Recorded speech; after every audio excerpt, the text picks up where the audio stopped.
आज हम कुछ ऐसे बात बताने जा रहे हैं लोगों को ये ज्ञान हो जाएगा। ऐसा बात नहीं है हम बहुत बड़े ज्ञानी हैं, लेकिन बात यह है कि कुछ मनुष्य ऐसा है जो निस्वार्थ भाव से अपने कर्म को चारू ढंग से आगे बढ़ाते हैं। कुछ ऐसे व्यक्ति हैं जो स्वार्थ के वशीभूत होकर के अपने कर्म को आगे बढ़ाते हैं।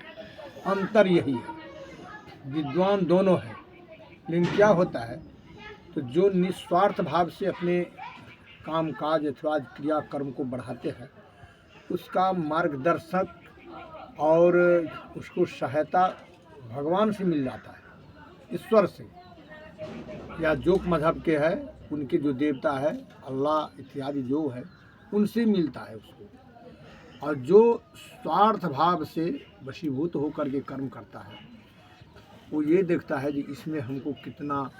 सुख सुविधा इत्यादि धन मिले, सब कुछ मिले, वैभव मिले, हमको हमारा नाम चारों तरफ फैले, ये स्वार्थ भाव होगा। स्वार्थ में वशीभूत होकर के जो कुछ कर्म करते हैं तो उसका न ईश्वर सहायता करता है, न अल्लाह सहायता करता है, और न कोई विशेष प्रभावी जो उसके हित प्रेम मित्र इत्यादि जो कुछ है वो भी उसको माने सहायता, उनसे भी सहायता नहीं मिलता है। यदि ऐसा सहायता मिलता तो दुर्योधन मरता ही नहीं, क्योंकि उसको बहुत ऐसे सहायता प्राप्त था कि भीष्म को कोई उठा नहीं सकता है, द्रोणाचार्य को उठा नहीं सकता था, कर्ण को उठा नहीं सकता था, ऐसे सहायता प्राप्त था। रावण को बड़े बड़े प्रतापी पुत्र सब था, उसको कोई उठा नहीं सकता था, लेकिन नहीं, उस स्वार्थ के वशीभूत होकर के कर्म किया। इसीलिए उसको जब ये स्वार्थ के वशीभूत होकर के कर्म करेंगे तो ईश्वर अल्लाह जो कोई जिसके जो मजहब के देवता है वो जो है सो आँख मूंद लेता है, क्योंकि वो नाटक के समान देखने में आता है। और जो निस्वार्थ भाव से करता है